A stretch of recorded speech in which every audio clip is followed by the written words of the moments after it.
essas políticas com a presença do presidente Jair Bolsonaro. Acompanhe com a gente.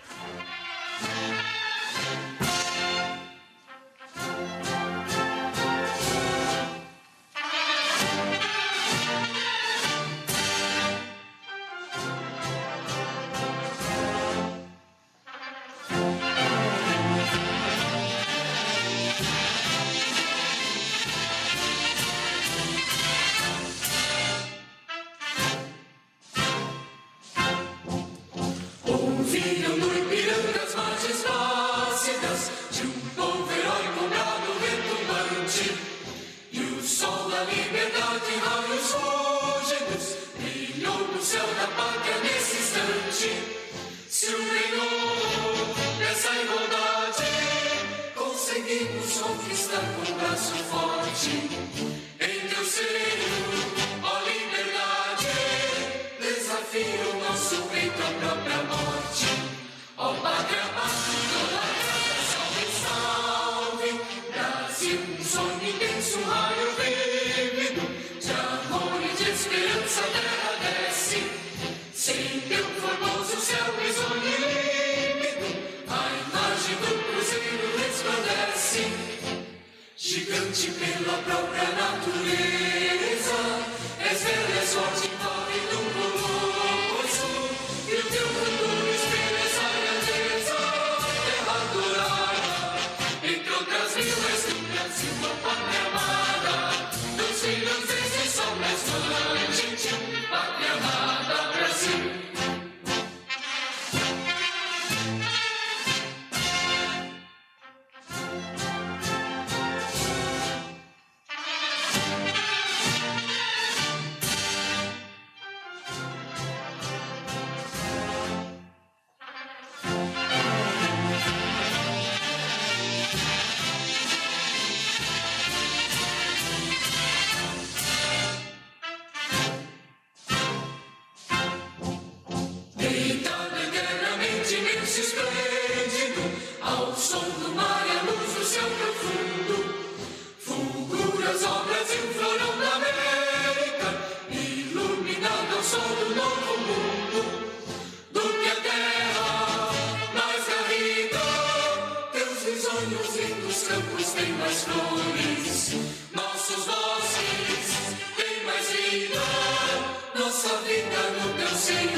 Se a justiça clama forte, verás que o filho teu não foge à luta, nem teme que te adora a própria morte, terra adorada, entre outras vilas do Brasil, a pátria amada, dos filhos desse sol restaurante, pátria amada, Brasil.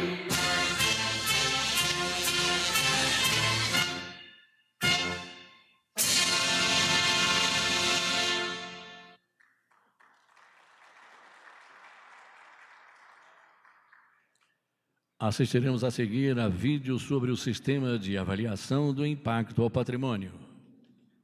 Cuidar do patrimônio histórico e artístico nacional. Essa é a missão do IPHAN. E para melhorar as ações de acompanhamento e monitoramento da memória do Brasil, o IPHAN inova e lança o Sistema de Avaliação de Impacto ao Patrimônio, ou simplesmente SAIP. A partir de agora, os empreendimentos que necessitarem solicitar algum tipo de licença ao órgão poderão fazer todo o procedimento online. Assim, um processo que dura até vários meses poderá ser resolvido em apenas 45 minutos, de maneira rápida e segura. Resultado da definição de critérios claros, determinados pelo corpo técnico do IPHAN e que darão mais segurança jurídica a servidores e também aos solicitantes. ampliando a previsibilidade para quem deseja investir no Brasil. Mais uma iniciativa do governo federal para reduzir a burocracia e dar mais agilidade ao trabalho desenvolvido pela instituição. Isso significa que os técnicos do órgão terão mais tempo para realizar atividades ligadas ao acompanhamento e monitoramento dos patrimônios brasileiros. A modernização deste processo contribuirá para destravar obras paradas no país, além de atrair novos investimentos, resultando na geração de mais emprego e renda para a nossa população. Significa também mais recursos para apoiar a preservação do nosso patrimônio, melhorar a gestão para servir bem ao cidadão. Esse é o compromisso do governo federal e do IPHAN com o Brasil.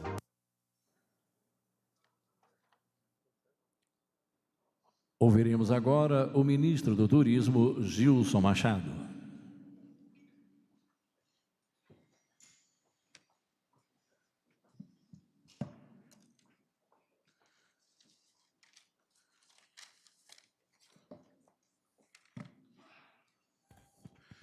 Muito boa tarde a todos.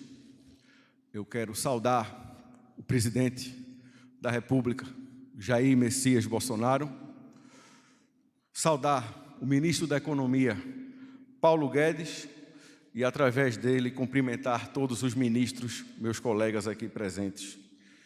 Saudar o deputado Ricardo Barros, líder do governo na Câmara, e cumprimentar aqui todos os parlamentares presentes.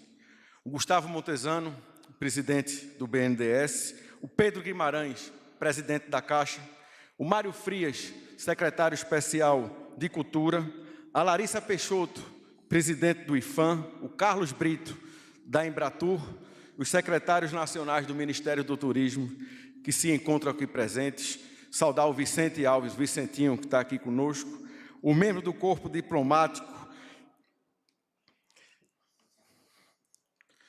acreditados no Brasil, demais autoridades, terceiros turísticos, os embaixadores da Espanha, Emirados Árabes, Índia e Canadá.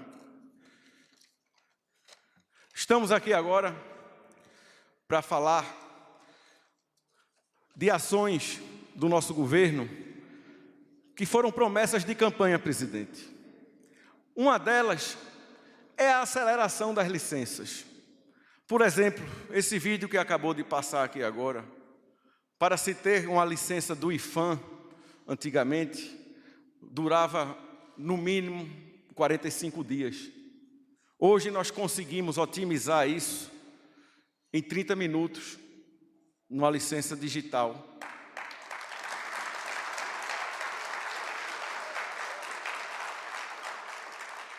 Estamos aqui também, presidente, para anunciar o nosso portal de investimentos, que nós já temos 50 projetos já cadastrados em 19 estados brasileiros, com investimentos previstos da ordem de 21 bilhões de reais e com geração de mais de 116 mil empregos, diretos e indiretos.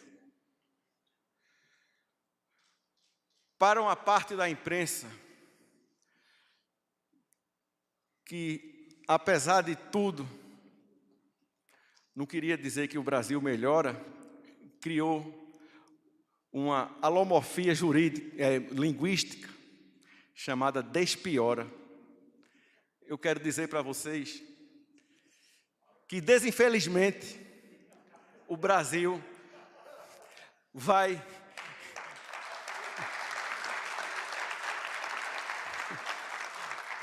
melhorar. E que em 2022 o presidente Bolsonaro vai desperder a eleição.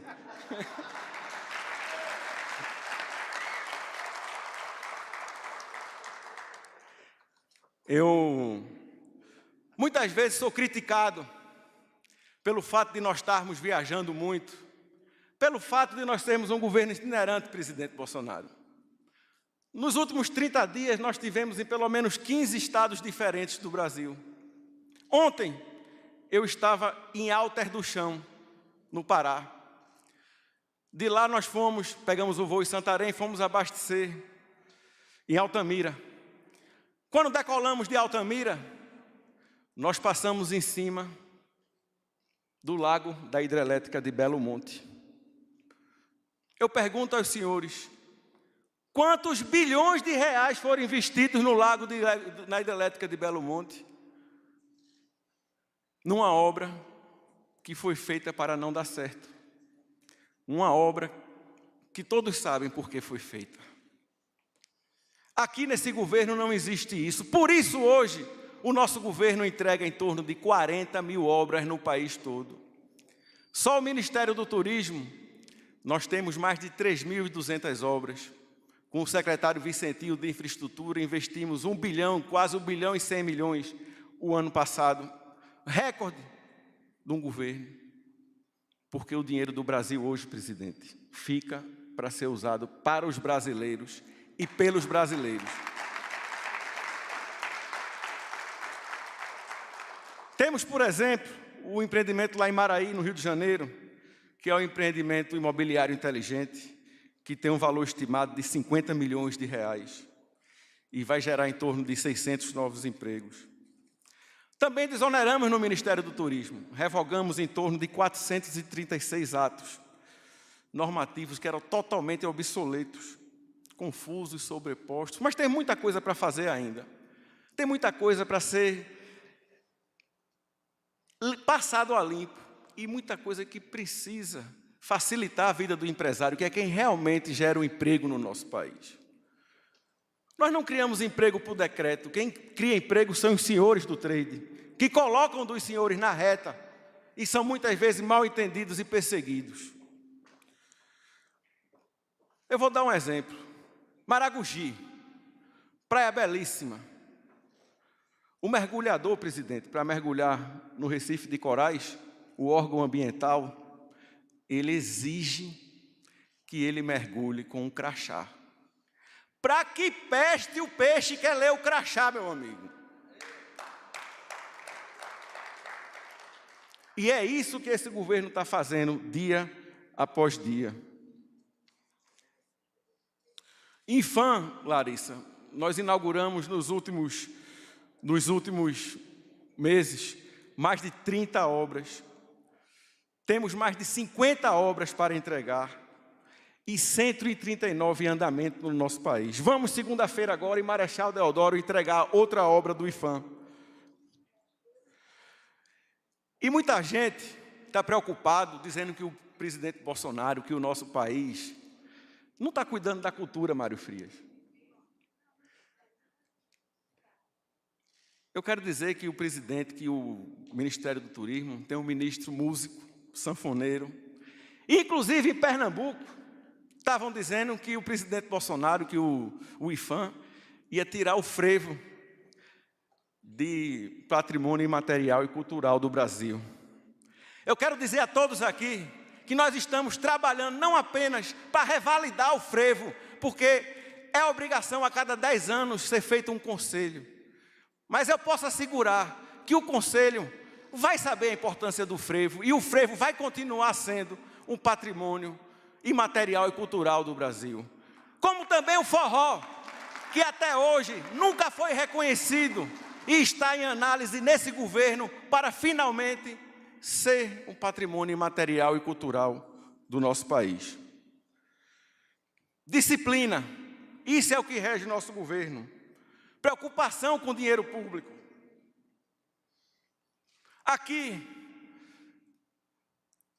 a gente escuta às vezes alguma piadinha quando a gente viaja, principalmente no Nordeste.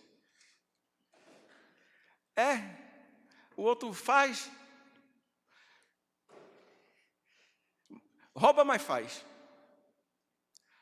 Mas aqui, a gente faz sem roubar, presidente. Aqui, o dinheiro do povo vai para o povo. E eu não tenho dúvida disso. Eu vou dar um exemplo também. Essa semana, eu recebi investidores de outro país. Sim, eu sou lobista, fazendo lobby pelo país. O pessoal estava indo para Cuba, montar cadeias de hotéis em Cuba. Talvez os senhores não saibam, mas Cuba recebe mais turista europeu do que o Brasil. E Cuba tem um porto que torna Cuba competitiva, feito com o dinheiro do nosso país, que atrapalha os empresários aqui, porque compete diretamente no turismo com a gente. Trouxe os empresários de Cuba aqui no Brasil, da Espanha aqui no Brasil. Eles estão maravilhados e já decidiram que vão investir aqui no Brasil e não em Cuba.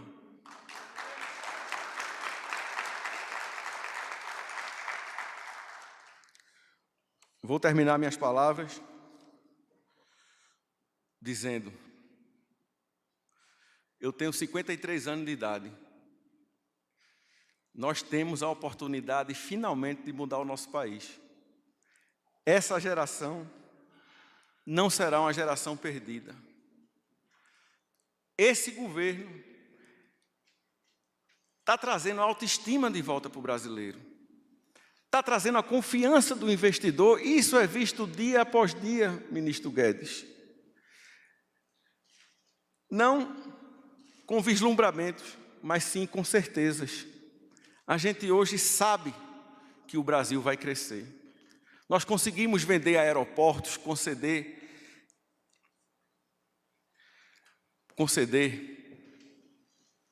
para grupos estrangeiros que acreditam no ecoturismo, no potencial na interação meio ambiente e turismo da Amazônia.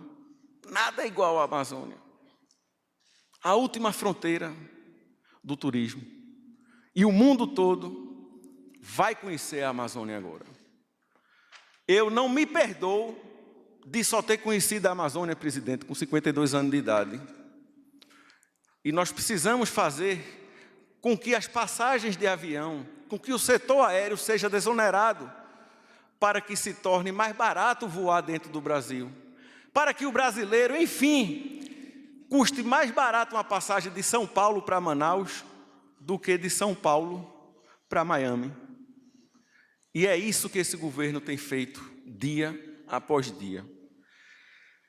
Quero agradecer a todos pela presença. Quero mencionar aqui um grande parceiro nosso, é o encarregado de negócios de Israel também, que está aqui conosco. E muito obrigado a todos vocês.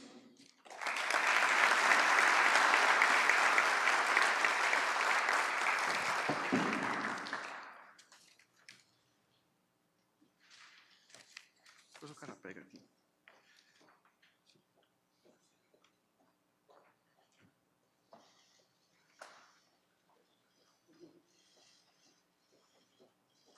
Nesse momento, o ministro do Turismo, Gilson Machado, entrega exemplar do Guia Brasileiro de Sinalização Turística ao presidente da República, Jair Bolsonaro. O guia, elaborado pelo IFAM em coordenação com o Denatran e com a Unesco, promove os patrimônios cultural e natural brasileiros por meio da padronização da identidade visual.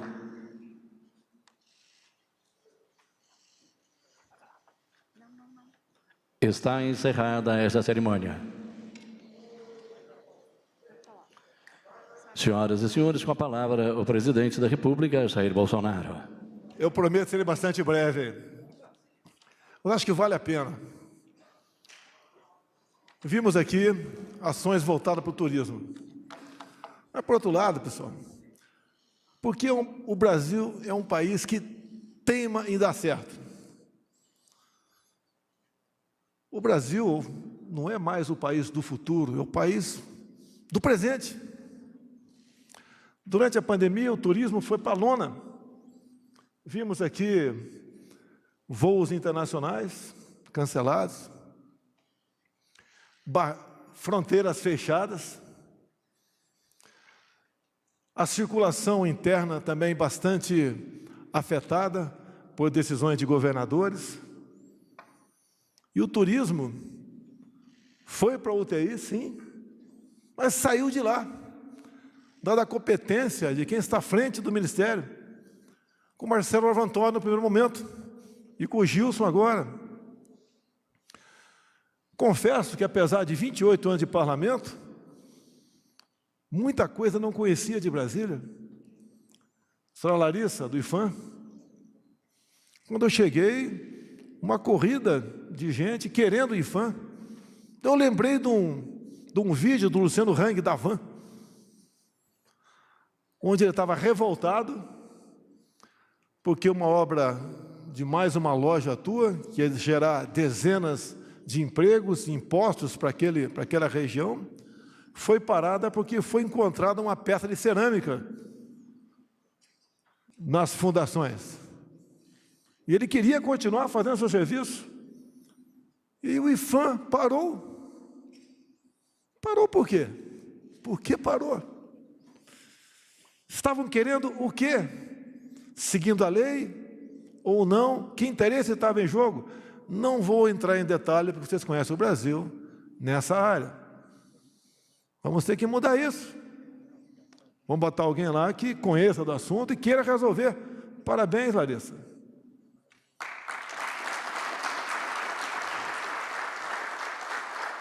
Quando chegava para você, licenças que levavam meses, leva agora horas.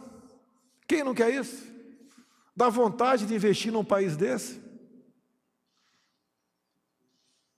Agora há pouco tive com o 02 do Serviço Patrimônio da União, o SPU.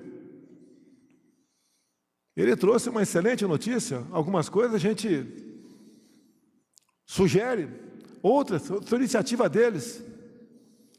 Veio falar, Paulo Guedes, que brevemente, daqui a poucos dias, 600 mil imóveis que pagam o laudêmio, a gente vai chegar na situação de deixar de existir isso.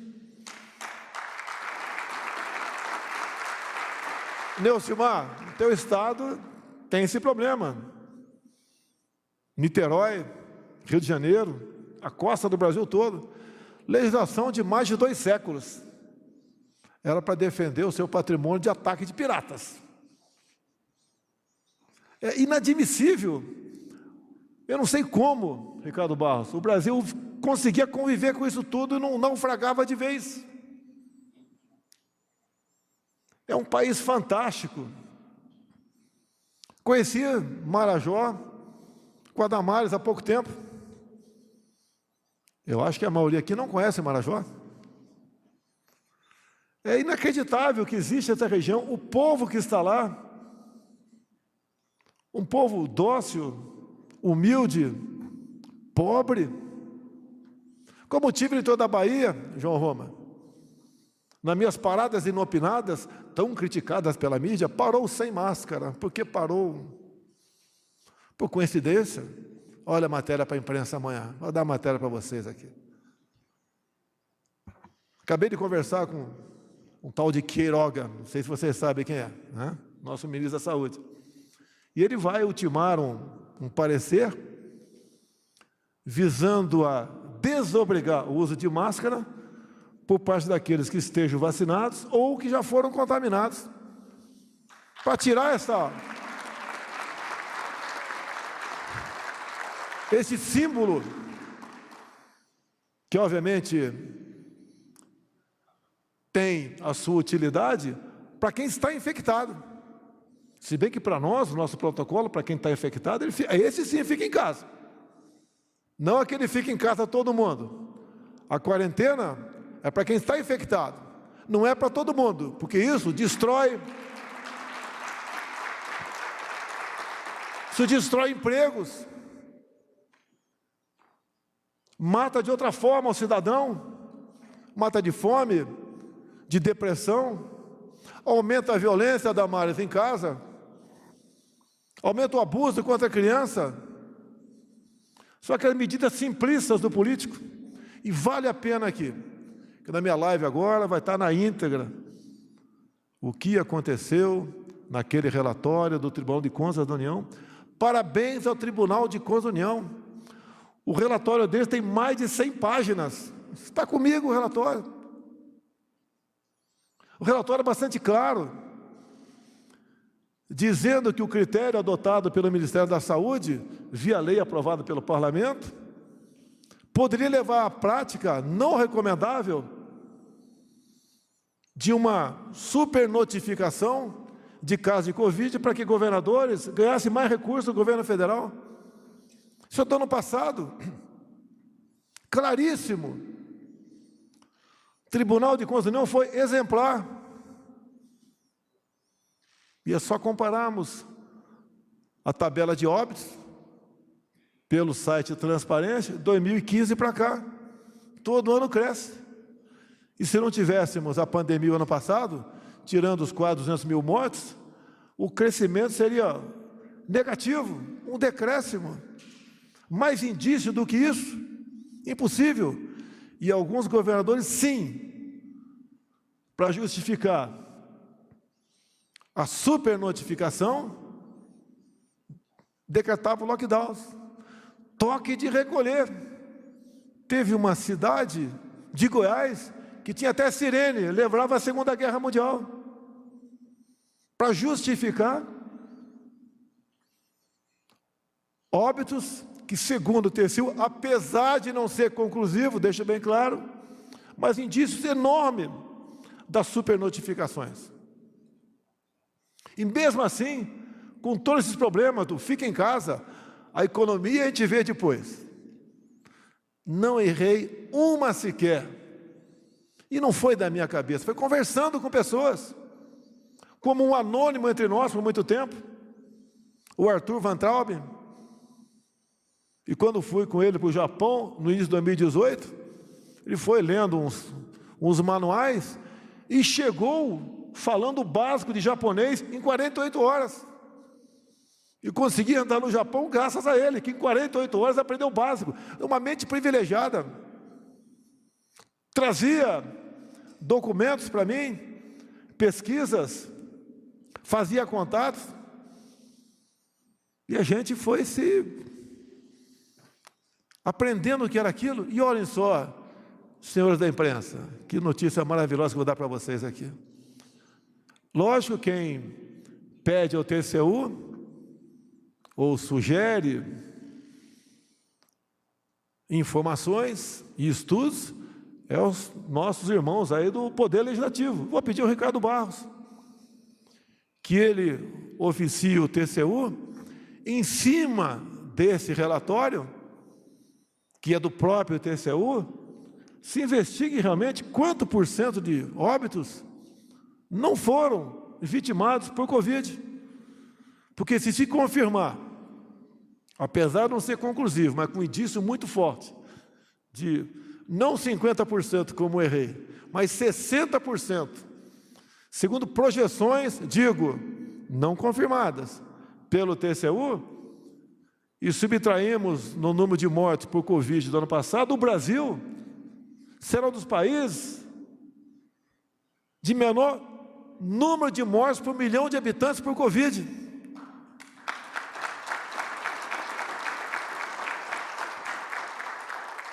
E agora vem o milagre.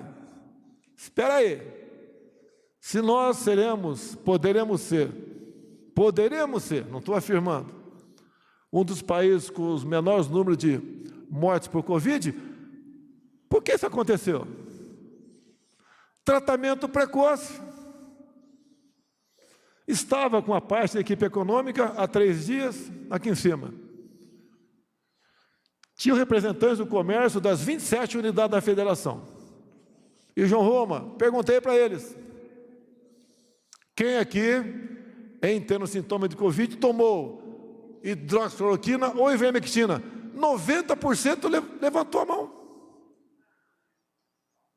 A obrigação de um chefe de Estado, um prefeito, um governador, que está no poder executivo, é buscar soluções, é decidir. Por vezes até errando. Porque a indecisão é a pior coisa que pode existir. E, caso isso tudo se confirme, está na cara que houve o tratamento precoce. Não poderiam ficar com o primeiro-ministro da Saúde, que o remédio dele era, vá para casa, quando sentir falta de ar, procura um médico. E o que a CPI levantou, numa live, eu, com uns 30 médicos, entre eles a Nise Yamaguchi, que foi humilhada no Senado,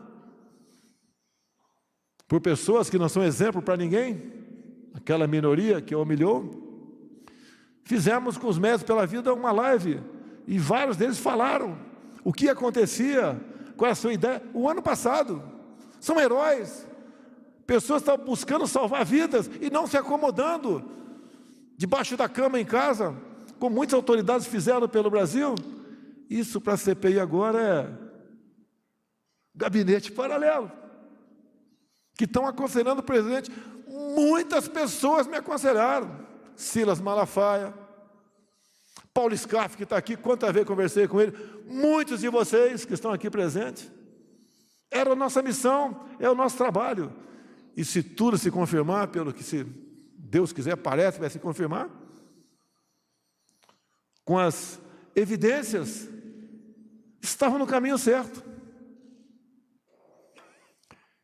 Quem tem que ser investigado não é quem manda dinheiro, é quem recebe o dinheiro e faz o uso dele.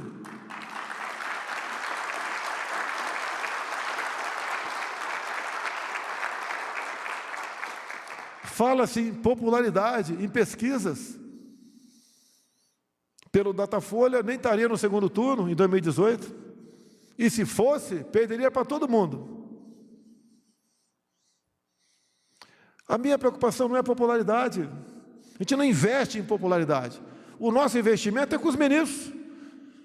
Eu queria saber do Paulo Guedes. Eu estou do lado dele. Chamo carinhosamente de Poço Ipiranga, que tem solução de tudo para a economia. O que ele fez para a economia continuar rodando, apesar do feche tudo, que parecia que era um complô para derrubar o presidente pela economia. Esse ano vamos crescer mais de 4%. Alguns falam no maiores, eu prefiro ficar nos 4%. Imagine se não tivesse a pandemia, seria 7, 8 esse ano, Paulo Guedes.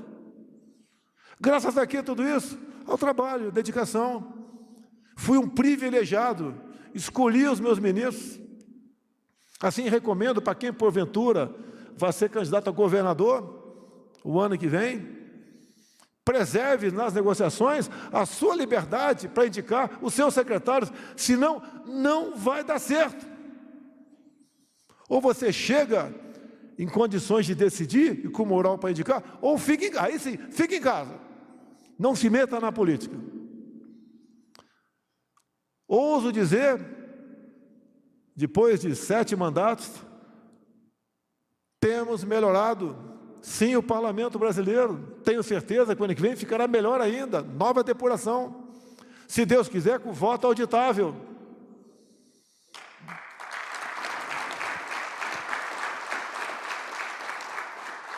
Estamos acompanhando a eleição no Peru. Não pode. Uma coisa esquisita. Alguns países da América do Sul, a eleição é decidida no photocharge. É isso mesmo? Esquisito. Parece que nos computadores tem uma trava. Parece. Queremos uma eleição ano que vem, onde quem porventura ganhar, o outro lado imediatamente reconheça. Parabéns, você foi melhor. Boa sorte. E não que paire a dúvida entre nós. Como é bom ser chefe do executivo, tendo ao seu lado ministros, secretários, como Frias, que está aqui, entre outros, que estão afinados e direcionados para o objetivo maior de bem servir ao seu país. Ultimando, terminando, prezado Gilson, pouca gente acreditava em você. Quando você assumiu o ministério, você foi chamado pela nossa mídia de sanfoneiro. Se bem que não é fácil ser sanfoneiro. É um homem que tem curso superior, fala mais de um idioma, vive desse meio, se dedica, muito parecido com Marcelo Avantônio, que até trabalharam juntos. Você realmente foi um exemplo para todos nós.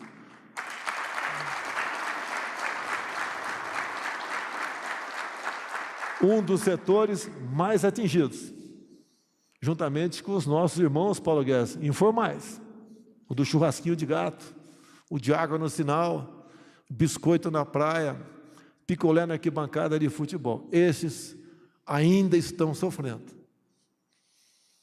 Mais do que preocupados, porque nós não podemos falar apenas preocupados. juntamente com a equipe econômica, juntamente com o João Roma, nosso ministro da Cidadania, queremos ajudar essas pessoas que realmente necessitam.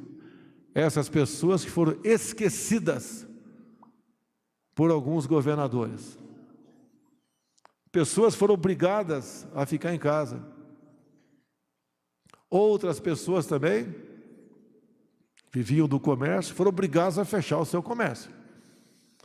Em alguns locais, até solda na porta de ferro foi colocada em governadores.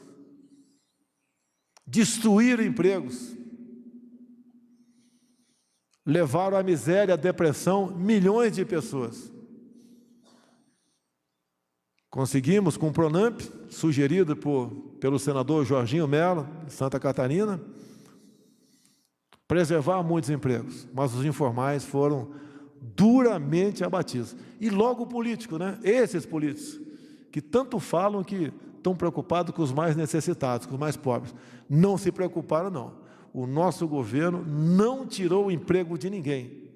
O governo federal não fechou um botequim em qualquer lugar do Brasil. Sabíamos do risco. Sabíamos que o vírus era mortal para uma parcela da sociedade, os com comorbidades, os mais idosos. E falamos claramente que tínhamos dois problemas seríssimos pela frente. O vírus e o desemprego, que deviam ser tratados de forma simultânea e com a mesma responsabilidade. Isso nós fizemos. E a prova está aí. A economia formal reagindo e muito bem. E mais ainda, como recebi hoje investidores estrangeiros ao lado do ministro Tarcísio da Infraestrutura. Pessoas que estão acreditando no Brasil, que sabem que o Brasil é importante para muita gente, até mesmo uma questão como a Copa América. Tive informações que mais de 100 países transmitem a Copa América, e alguns queriam, por demagogia, que ela não fosse realizada. Mas não propuseram nada contra a Libertadores, contra a Sul-Americana, ou contra as eliminatórias da Copa do Mundo. E eu falei para o ministro da Saúde, protocolo igual das demais competições internacionais, simples. Não precisa mais de 10 minutos para resolver isso aí. Meus senhores, minhas senhoras, devemos dar graças a Deus por termos um país maravilhoso como esse chamado Brasil. Parabéns a todos vocês, muito obrigado. Está encerrada esta cerimônia. Aí você acompanhou o anúncio de ações para apoio ao turismo no Brasil. O Ministério anunciou 3 ferramentas para atrair investimentos, modernizar a sinalização turística no país e acabar com a burocracia. A gente fica por aqui, você continua bem informado seguindo nossas redes sociais. Uma boa tarde para você, até amanhã, tchau, tchau.